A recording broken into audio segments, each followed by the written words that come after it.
Hi everyone, my name is Q.Kaufmann and this is my introduction for how students learn. A little bit about myself. I am a third grade teacher in the Boyertown School District, which is about 30 miles outside of Reading. I live in Reading with my husband Dan and our two daughters, Lila who's 5 and Piper who's 3. I enjoy running and camping and going to the beach and just relaxing and looking for shells. I really like Reese's peanut butter cups. So I am currently on sabbatical for the remainder of the school year until September, going back for my STEM endorsement.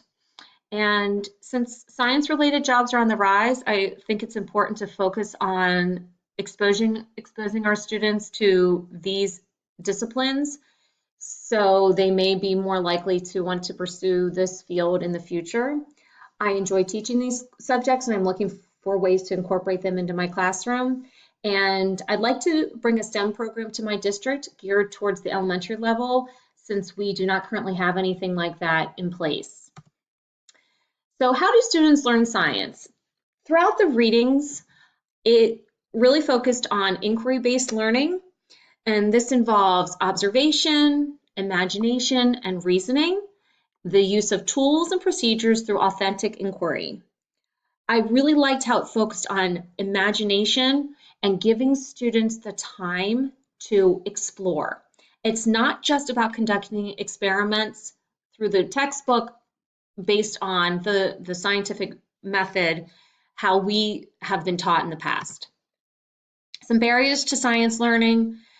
Students bring certain misconceptions to the classroom. I really liked this reference to the story Fish is Fish, and how this fish is hearing about these different animals, but still has his preconceptions about what those animals look like or what those people look like. And our students bring that with them as well. As far as my classroom, I really liked this visual. I liked how it showed the whole community as the overarching theme. And in our community, there's a respect for questioning and risk-taking. And then we have our 3 components. So the learner-centered encourages attention to preconceptions and begins instruction with what students think and what they know. The knowledge-centered focuses on what needs to be taught, why it's taught, so students understand why we're doing what we're doing and what mastery looks like. How can they be successful?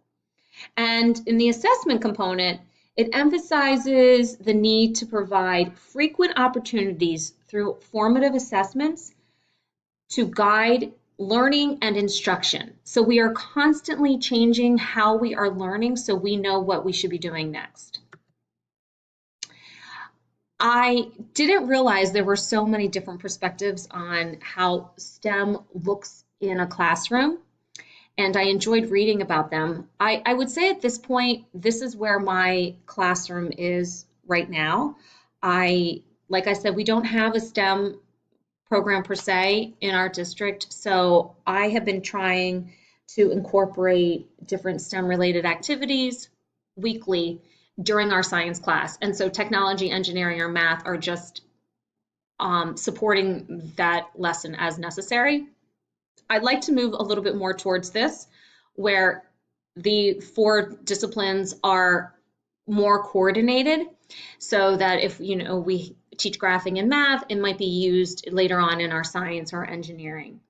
So this is what I'd like to do down the road. These are my resources that I used, and thank you for listening. Have a great day.